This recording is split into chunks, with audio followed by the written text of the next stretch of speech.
afternoon, everybody. Speakers of the day who have scaled the pinnacles of success. Young scholars who are poised, waiting on their wings to fly to heights. Prerna and the mentors, the patrons, and the brains behind it. A very good afternoon to all of you. More power to each one of you. In fact, before I commence, I would like to wish Prerna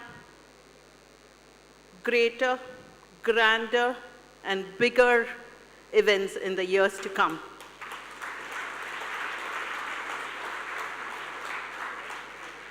I'm simply awestruck on hearing the entire setup of this World Konkani Center, your alumni gathering, the various activities that are being done. And it is indeed sad that being a Konkani, I was ignorant about all this until I came here yesterday. I thank God for this opportunity that I'm here today.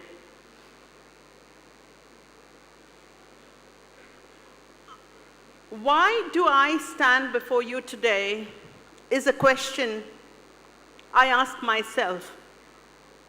I'm not a CEO. I'm not a money spinner. I'm not made a niche in the economic facet of the society. The only reason I stand before you is because I thought I can, and I did.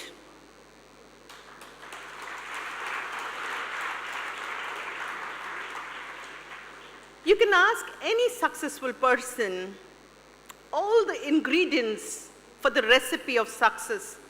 They may tell you so many things, like now you have already seen every single speaker saying hard work, dedication. But when you really ask them the changing of factors in their life, they will always say that happened incidentally. Nothing in life happens incidentally. When you have a firm belief you can, the universe connives to see that what you want will come true. And that is when you meet the right people at the right time, the right turn of events happen at the right times, you grow at the right time. So it's not luck, it's that firm belief you have in yourself that you have a dream and you can achieve it. Because when you can, you think you can, you will.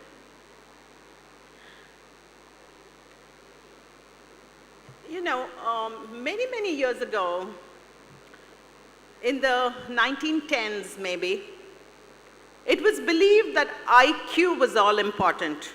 They thought anybody who was intelligent and who could get a decent or a good score in the IQ test was an intelligent person, and they would do well in life.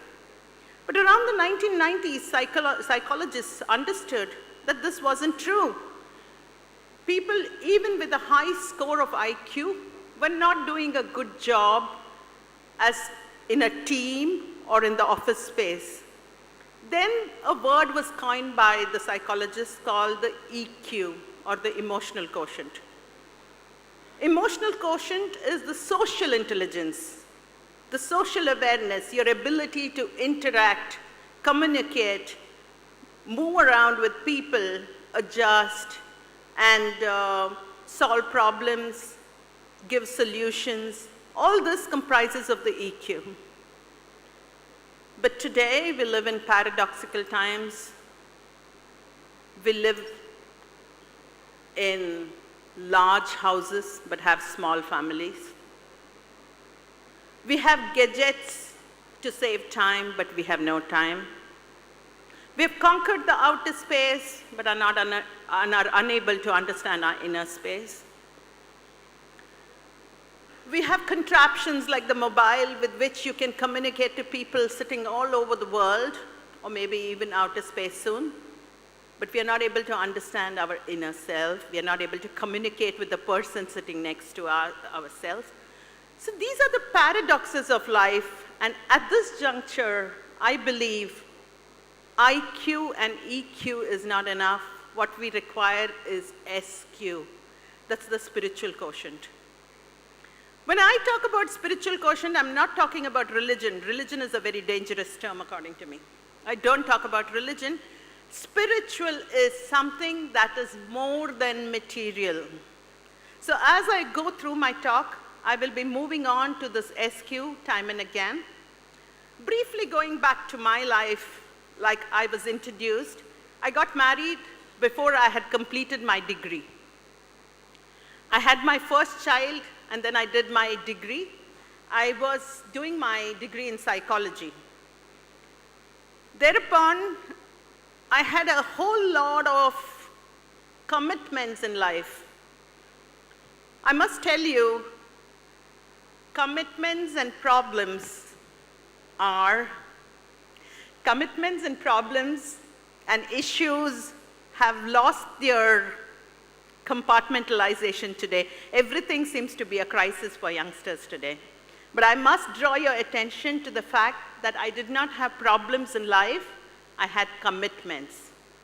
Let me quickly tell you, what's the difference between an issue, a problem, a crisis? Suppose you're hungry, very, very hungry, and you see a hotel and you decide to go and eat something. You go in and sit down.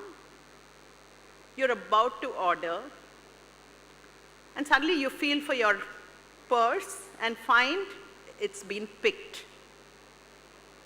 So now you have an issue because you can't eat, you're left hungry, and you can't order. Suppose in the same scenario, you went and sat down, ordered, and then found out that you were picked, your pocket was picked. Then that's a problem. Suppose you ordered, you ate, and then found out you didn't have the money to pay, then it's a crisis, right? But today, mostly every problem that we have in life is considered as a crisis. That's why we have global crisis, economic crisis. Everything is a crisis these days. However, in my life, there were no problems, there were no issues, there were no crises. What I had was commitment. In my married life, I had to take care of 3 cancer patients. My mother-in-law, who turned out to be an Alzheimer's patient and also couldn't move around for 10 long years. My mother-in-law's mother-in-law, who was with me with a fractured hip and had to use a walker. A brother-in-law who had diabetes and had an amputation. And then in good time, or unfortunately, his wife developed liver cancer, and so she also came into my fold. I was almost running a hospital all my life. In spite of all this, I did not have help at home. I did not have anybody to cook for us. I was the nurse, I was the cook, I was the driver. In spite of that, I did my degree, I did my master's and my doctorate.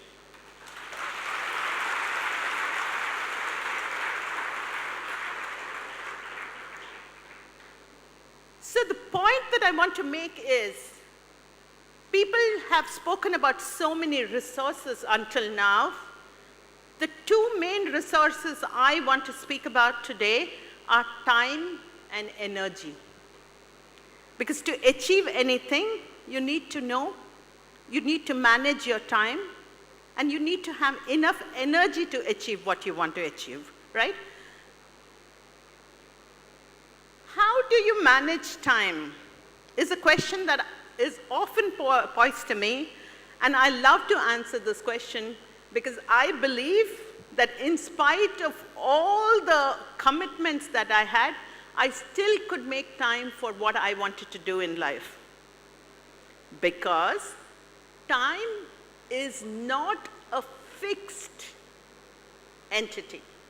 For example, you go for a movie, and if the movie is very good, you won't know how the 3 hours went by. Suppose you go for another movie, same 3 hours, and the movie is boring. Those 3 hours seem to stretch like nobody's business. Suppose you're doing something pleasurable, you don't realize how the time has passed at all. Suppose it's a lecture which is boring, then you keep looking at time. Why aren't these 20 minutes going by? So, the first component for time to work for you is to have your mind on it. To have your mind on it, you should be interested in it. You should love what you're doing. So this thing about mindful awareness, a true marriage of the mind and body, I would like one volunteer to come up for a minute, please. Anybody? Any one volunteer? Yeah, come.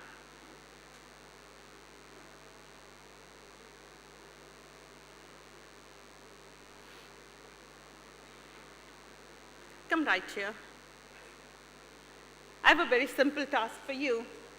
I want you to say big fish, but show the action that's opposite. Okay?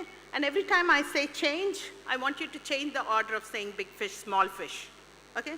So all you have to do is say big fish, small fish, but show an action that is opposite. Clear? Okay, start. Change. Change. Okay, that's fine. Now you say small fish and show small action, and big fish and show big action. Small fish, big fish. Small that's fine, that's fine. So that game, give him a big hand. Thank you. Thank you. Thank you. The point was, when you think of something else and try to do something else, the amount of energy and the amount of time that is required is almost double than what if your mind and body are doing the same thing at one time. Did you see that? Do you agree with me? So if you're doing your submission and thinking of your outing with your friends later on, you'll take double the amount of time to complete your submission. If you're sitting in the class and thinking of what you want to do later in the day, you'll be spending the double amount of energy. So energy and time are optimal only when there is a marriage of the mind and the body. Whenever the mind and body is divorced, you're dissipating energy and wasting time. So my first lesson that I learned in this life is that whatever I do, my mind stays there. If I'm cooking, I'm cooking. If I'm teaching, I'm teaching. If I'm singing, I'm singing. There's nothing else in my mind, and this is what is called meditative awareness. If 5 minutes of meditation in a day can help you to concentrate all through the day, just imagine if your entire life was a chain of meditative awareness. Unfortunately, today, life has become, somebody like some earlier speaker said, when you eat, just eat. Don't do anything else. It makes so much of sense. But unfortunately now, what we do, when we eat, we watch the TV. Right? So these are some pointers that I want to give to students, that wherever their body is where their mind should be. All right? If it's very difficult, it says, I can't do that, so I'm not going to try. So in life, I believe that we should have 3 types of goals. One is a realistic goal. One is a stretch goal, a goal for which you have to strive and stretch yourself beyond your comfort zone. And the third type of goal that I want each one of you to have is a segment of your goal which is broken down for everyday achievement. Do you know that our entire mindset and attitude depends upon hormones? Whenever feel-good hormones are secreted in our brain, we feel confident, we feel good. So we must try to do those things which will help us to secrete this feel-good hormone in us. One of the things that psychologists have found out is that whenever you feel you have achieved something, there is a rush of feel-good hormones in your body. So, if your goal of engineering is 4 years, your final exam goal is 4 months. You all have semester system, right?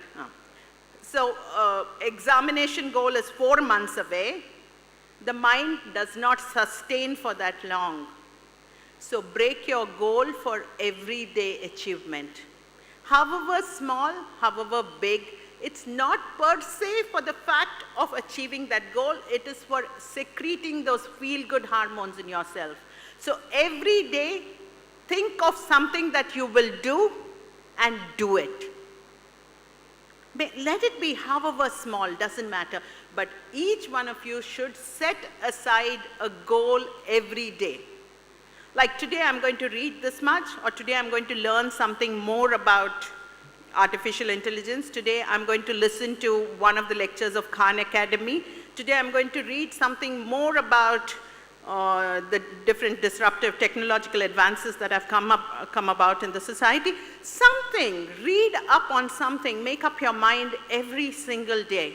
So now, the first thing that I spoke to you is, when you think in life you can do it, you will do it. The second thing I said is that the mind and the body should be married all the time.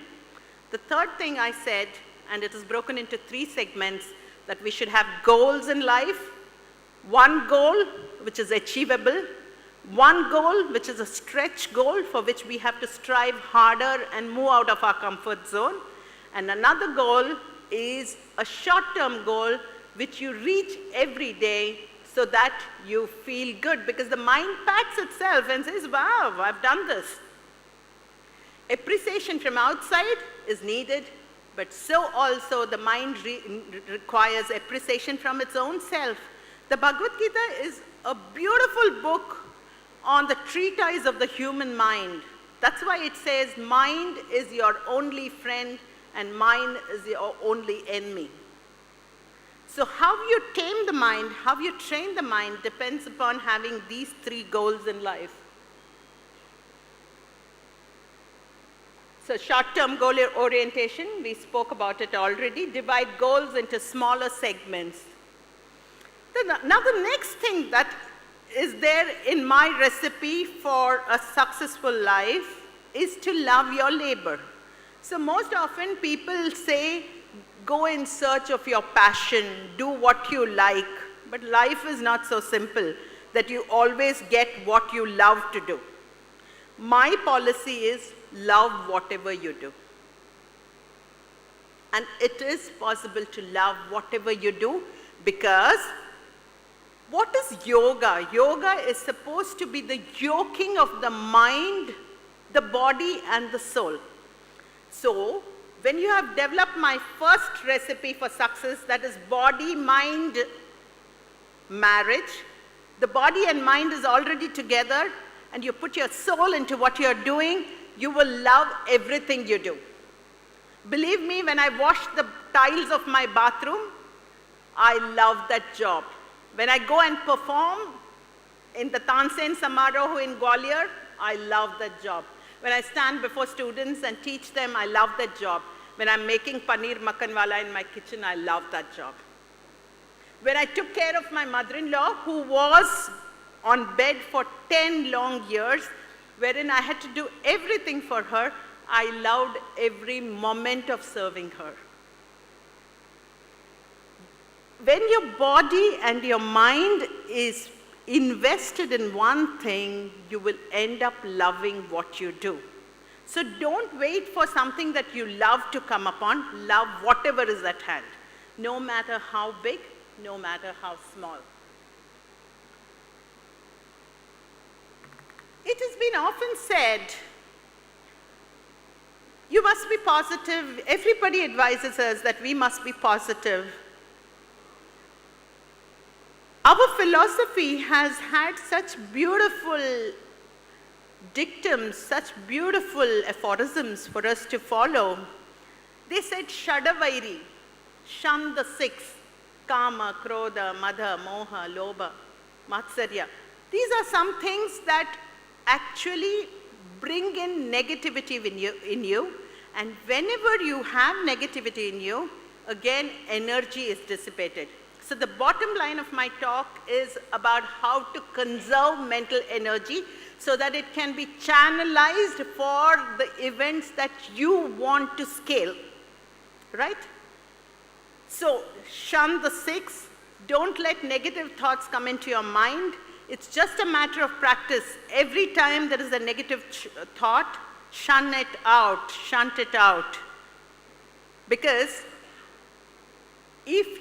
most often there is nothing called positive and negative. It is all the mindset that makes it positive or negative. For example, suppose you have climbed up a mountain and then you get caught there, you're not able to climb down, there's a deep precipice there, a crevasse, you cannot jump. Then people come to help you, they hold a big tarpaulin and say, jump, but you say, no, I'm afraid. Why? Because you have not accepted that situation. At the same time, you decide to do bungee jumping, you pay money and go and jump. So the difference between negative and positive is just the acceptance or the mindset that is required. So always keep your mindset positive. I always believe that if the body and the mind have to be together at all times and we have to love what we do, we need to be holistically developed. In the Indian philosophy, they have used the Panchakosha system, the 5 sheaths of the body, of the entire human being. One is the Annamaya Kosha, that is the body. One is the Pranamaya Kosha, that is the breath force. The Manomaya Kosha, that's the mind. The Vijnanamaya Kosha, that's the intellect. And then the Anandamaya Kosha. Leave that out. What I'm trying to tell you is the innermost kosha is your potential, is something that you can achieve. That is your sum total of your potential. If that has to come out, if that has to be tapped, if that has to be harnessed, the rest of the sheets have to be at tandem with each other.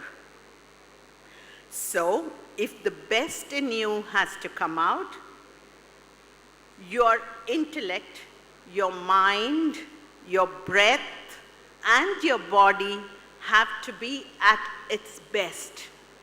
So you must take care of your health. When your health is good, your breath force is naturally good. When your mind is good, your breath force is good. Have you seen the connection between the mind and the breath force? Whenever you're agitated, then our breathing becomes heavier. Whenever we are under stress, we have digestive problems. Whenever we are hurry, burry, curry, worry, then we have acidity. All these are a resultant of the linking of these 5 things that are there. So if the 5 things are at tandem with each other, then the best in you will automatically come out. And every single person, every one of us is capable of 100 times more than what we achieve in this lifetime. So if that 100-time potential has to come out, we have to take care of the body, the mind, the intellect, and then the God within you will shine forth. So, let's make this into 4 parts. One is self-esteem, one is self-esteem, one is the value of language, and another is the language of values. If these 4 are in place, believe me, nothing can stop you from success. So what's this about self-esteem? Self-esteem is about being aware of yourself. Have I finished? Okay. Self-esteem is being aware of yourself. You know, I must tell you a story. Can I have a handheld mic, please? I must tell you a story of a farmer who lived in a God-forsaken, desolate, untouched, virgin land where no technology had touched ever, and he was plowing the fields, and suddenly he found a shining piece, which was actually a mirror, but he did not know what a mirror was.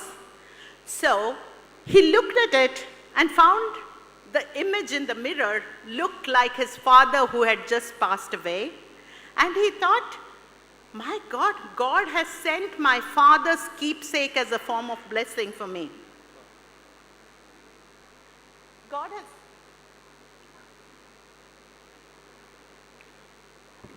has sent a keepsake from my father from heaven to take care of me, and he was super excited. He tore his turban, wrapped the piece of mirror, took it to a safe place in his house, kept it by, and every morning before he went for work, he took it out from the turban, looked at it, prayed to his dad, and went. Ever since that day, his fields gave him better produce, he was a happier man, and his wife saw the difference. But what the hell is happening? Every day he goes to that corner, looks at something beaming with happiness, and then goes for work. I must find out what it is. So she goes, and she opens that piece of turban, and then she beats her chest and starts ranting and raving and screaming and bringing the roof down. The mother-in-law comes running. What's happening? She says, infidel, your son is a cheat. He's fallen in love with a girl, a beautiful girl. Because that was a piece of mirror, and she saw herself, and she didn't know how she looked. Then the mother-in-law says, give, let me see, my son is not like that. And he says, Are, ee mudki hindi yak bidda ivnu. So there the problem came because they didn't know how they looked. But today the problem that we face is we don't know what we are from within. So self-awareness, to know your strengths, to know your weaknesses, to accept your weaknesses, and to build on your strengths is the first recipe of success. When your self-awareness is good, when your acceptance of yourself is good, your relationship with your team is automatically good. Most problems in a team happen because the person is not confident about his own views. That's when he feels jilted, jaded. That's when he feels that he is not getting the enough importance that he deserves. If you're happy with yourself and you're happy with what you do, you accept other people's opinions with an open heart. So self-awareness is of utmost importance if you have to function in a team. And soon you all are going to graduate and go out into the corporate world. You're going to meet different kinds of bosses. You're going to meet different kinds of teammates, different kinds of colleagues and subordinates. If you have to insulate yourself and be normal with all the possible kind of equations that come into your life, your self-awareness has to be very, very good. The value of language. So this, once again, I am hats off to the World Konkani Center for holding these workshops to train you in the value of language. I heard that you are taught life skills and soft skills. That's of utmost importance. You might have a wardrobe full of Van Heusen or whatever, branded clothes. Until you wear them, nobody will know you have them. You may have a head full of ideas, branded ideas, but until you express them well, nobody will know that you have them with you. So, if you have to bring out the best in you, you must be able to communicate what you have in your mind. Last but not the least, that is the language of values that we speak about, and I come back to SQ, the spiritual quotient that I spoke about. values are timeless. They have no fashion, they have no fad, they have no vogue. They are forever. And being Indians, we are so lucky that these values are instilled in us by our parents without any effort. We just have to follow them by example that they give us. So be grateful to your parents for the huge treasure of values that they have given you. I'm so proud of all the legacy of values that my parents and my grandparents gave us. You know, my dad was a surgeon. He was the principal of the medical college, and I was a sports captain once upon a time. And I had a fall, and I fractured my foot. And I was very proud that my dad is the principal, and I'll get treatment. I went hobbling to the hospital, and there was a huge queue in the OPD. And I just walked past thinking it's my dad. My dad said, go back and stand in the queue. Those are the values he taught us. You know, not to take advantage of situations. Or I believe his father was also a principal of a school in Madikeri, and one of the sons was given a jackfruit which was grown in the school premises to be taken home. And this boy who was in 3rd standard loved jackfruit. So he carried that huge jackfruit, lugged it all the way home. And when my grandfather came back, he said, where did this jackfruit come from? From the school premises, the peon gave it. He made him lug it back next morning. He made him apologize in the school assembly, put it on auction, bought it himself, and with the money that he paid, he put it on a poor student's fund. So that was the kind of values that were instilled in us when we were kids, and I'm hugely, hugely grateful to my parents, because in life, what you do unto others is what you get. I believe there was this mason who was so good at his job, that the architect who was working under him started becoming successful in leaps and bounds just because of the acumen of this mason. This mason worked under the architect for many, many long years, and one day got fed up and said, I do all the hard work and this man gets all the profits. I think it's time I quit and became a contractor myself. Goes and puts in his papers and says, look, I'm leaving. He says, fine, but why are you leaving? I'm going to start my own stuff. Then this man is very happy. He says, you deserve this break. I'm all for it. But just before you go, I want you to do one last thing for me. Very reluctantly, this mason stays back.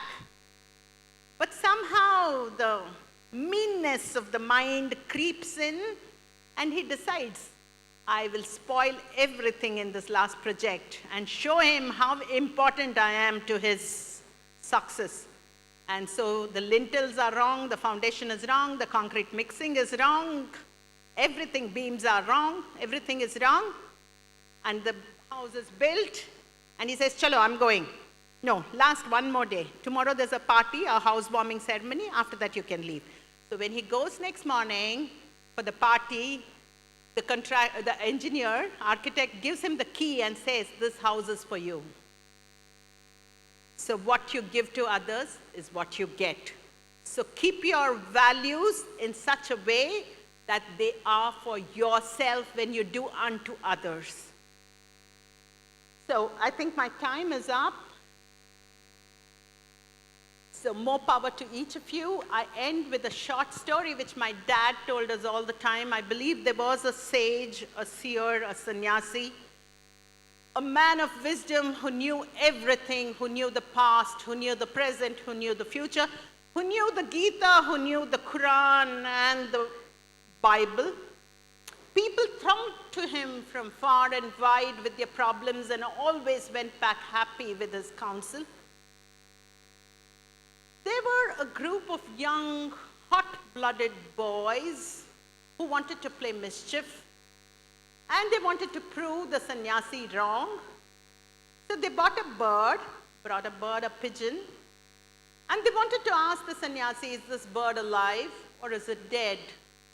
If the sannyasi said it's alive, they wanted to wring the neck of the bird and say, look, it's dead. If he said it's dead, they wanted to let it fly free and say, look, it's alive. You're wrong in any which way. So this was the small pleasure that they wanted to have. They went with the bird, asked the sannyasi their stupid question. Sannyasi closed his eyes, caressed his beard, contemplated, thought, and smiled and said, young men, the life of the bird is in your hands. Make it or mar it. My advice to each one of you is, your life is in your hands. Just make it. More power to each of you.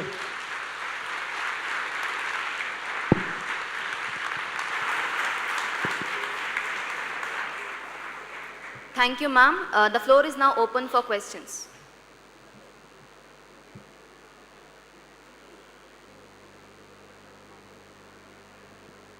Good afternoon, ma'am. Ma'am. Where are you? Yeah, I got it. So many of times a person does the same mistake over and over, despite of being mindful of it or knowing what is he doing. So, ma'am, how can we prevent this, or how do you suggest us to prevent this? I'm surprised. I'm surprised to know that in spite of being mindfully aware, people still do the same mistake again and again, but I can accept it. It's like people who smoke, they know that it's going to cause cancer, but they still smoke. So, you know, this whole thing about the mind being a monkey is so true. Yeah. If it's not under control, it's an untamed, nonsensical monkey. So until such a time that we learn to train our mind to be under our control. When I say our, who is it?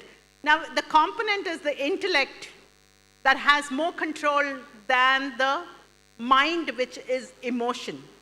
If you think of it, it's not so simple, but still. If you think of it as the intellect being under control, so if you know something is wrong, your intellect realizes something is wrong, it's high time that you learn to seek control over the mind to make it stop it from doing whatever it's doing. How do we achieve it? That is why people time and again say meditate so that the mind can be under your control. I think it is one of the ways, but most often, if you train your mind to listen to you, it will. Believe me, it will.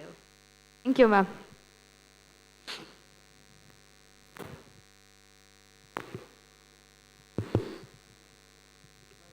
Good afternoon, ma'am. Good afternoon. Okay, so I would like to that since we are students, we are on the venture to enter into the professional field, and we also know that in professional field, frustration and feeling let down are some of the main drawbacks that we face. So I would like to know some of the techniques of how we can tackle them in a very young age, like now. Yeah. Once again, I go back to my mindset of acceptance. You already know that there are so many pitfalls once you get into the professional life. You know that it's not going to be a bed of roses, it's not going to be a piece of cake. There are going to be thorns, there are going to be, a lot of skirmishes that you have to face. But if you think every problem that you face is an opportunity for you to get better, if you use every stone that is thrown towards you to be collected to build a castle sometime later, believe me, all problems will just vanish. It's not about, if your ego is fine, if you feel I'm fine, I am this, I have these strengths, these are my weaknesses, I need to develop on them. And if this man, whatever he has, pointed a finger at me, if it's pointing out at my weakness, true, accept it. And if it's something that you can make good, build on that strength. So every problem that you have or every setback that you have in life is actually an opportunity for you to grow. So once we accept this, I think life becomes easy. Thank you, ma'am.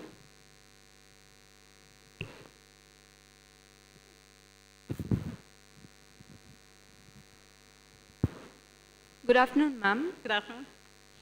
You are an epitome of achieving great things in life, but from being a simple housewife to a motivational speaker and a Hindustani classical vocalist, what was your motivation for this, or who was your motivation? Oh, that's a $1,000,000 question. I must say, I always wonder why, amidst all those troubles that I had, why wasn't I just relaxing after I finished my 12 o'clock work of taking care of all the ill people, finished clearing my kitchen? Why didn't I just go to bed? I sat back to study post-colonial theory and write a thesis on post-colonial theory. After that was over, per day I do 5 hours of riyaz. Every day, even today, I do 5 hours of riyaz every day. My only motivation is that wherever my body is, my mind is there, and I love whatever I do. And once I take it up, I want to be the best in whatever I do. So that's my principle in life, and I guess that's what has kept me going. Thank you, ma'am. Thank you, ma'am, for your inspiring words. Now I call upon Benzita to present a memento to Dr. Chandrika Kamath as a token of her gratitude.